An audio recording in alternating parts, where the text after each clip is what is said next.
Bonjour les amis. Alors me revoilà cette fois-ci pour documenter ma santé, pour bien sûr que Thomas Seyfried puisse écrire son livre si je vis encore en septembre 2020. Alors, comment je me sens? Ça vous le remarquez certainement, très fatigué.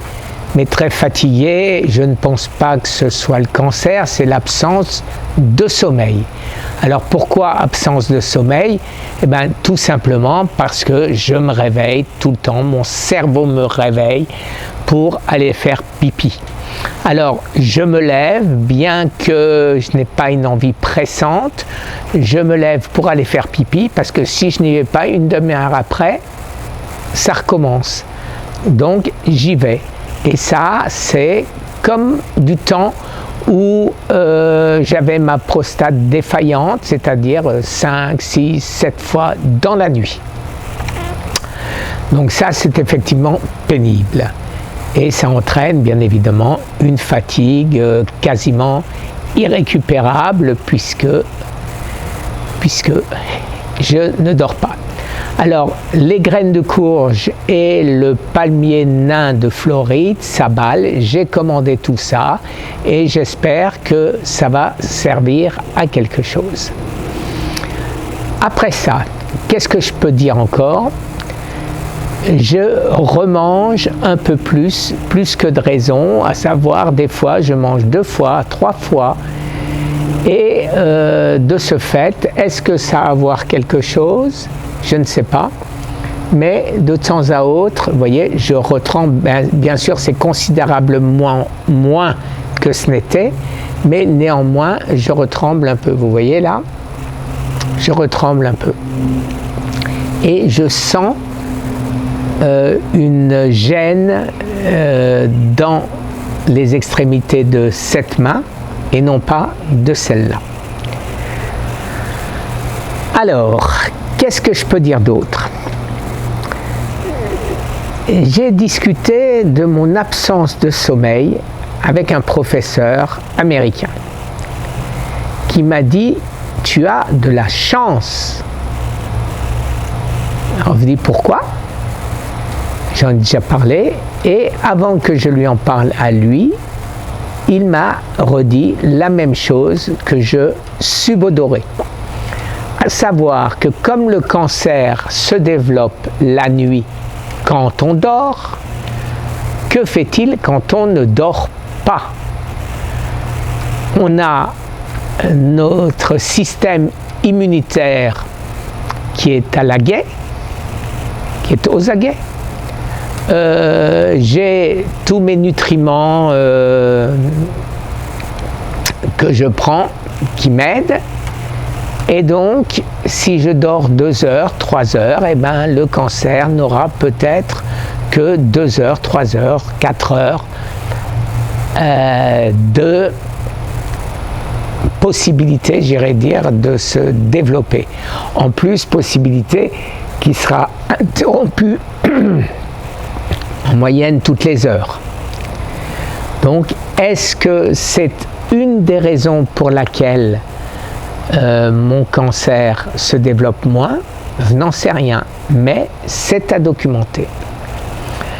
L'autre chose, c'est en regardant les survivants, j'ai constaté que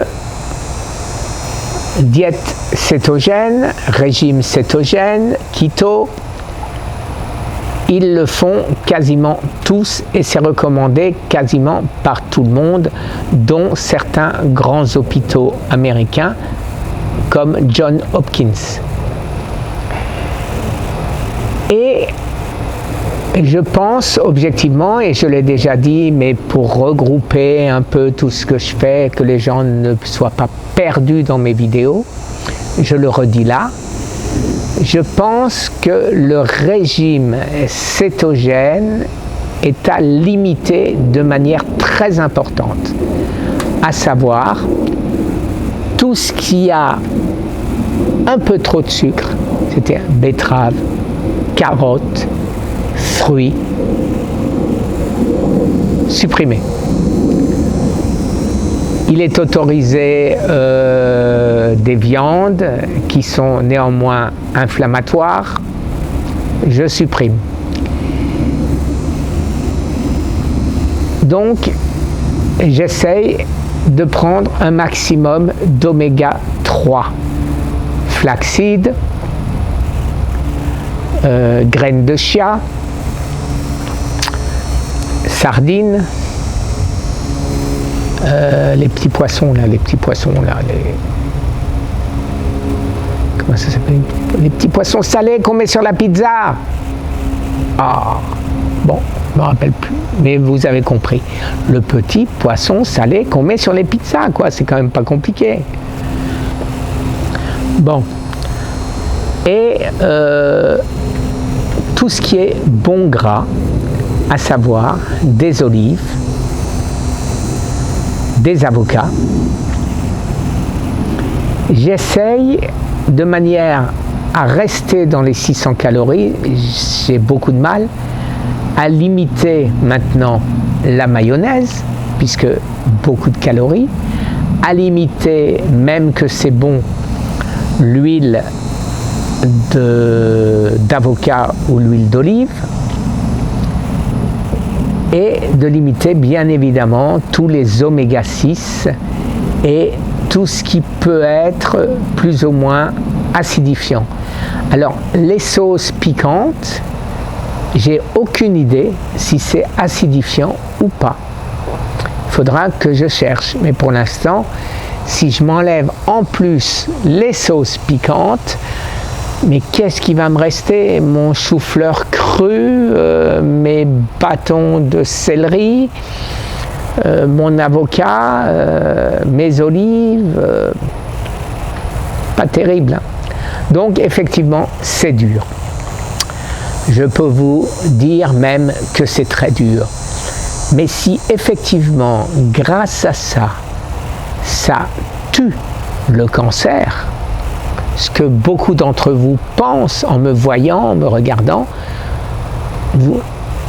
j'ai des centaines de commentaires de votre part qui disent « mais t'as plus de cancer, t'es guéri, va te faire un PET scan, etc. etc. » Alors d'abord, j'en ai déjà parlé, qui ne veut pas me faire un PET scan, c'est mon oncologue américain qui me dit « non, non, pas plus d'un par an, c'est dangereux. » En France, on considère que ce n'est pas dangereux et on en fait plus qu'un par an.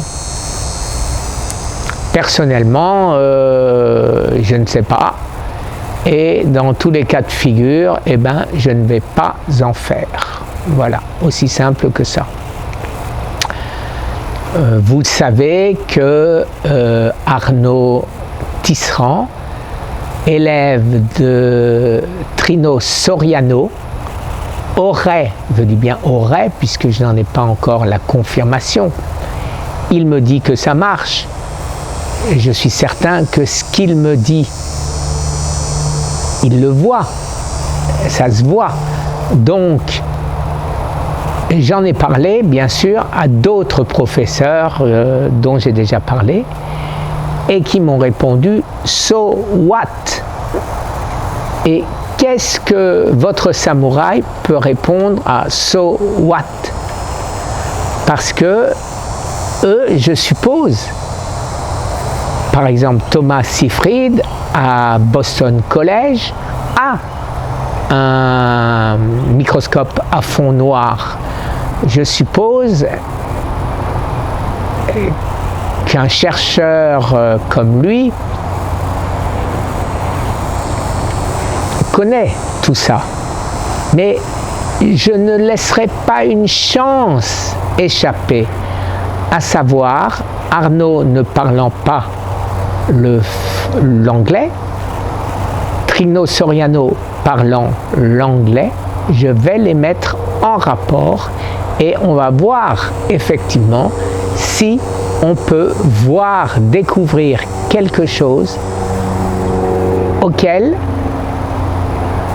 Thomas Seyfried n'avait pas pensé. Vous savez, des fois, c'est très bête. Vous vous rappelez l'inspecteur Bourrel? Mais oui, mais c'est bien sûr. Et ben voilà. Et ben j'espère qu'il y aura un.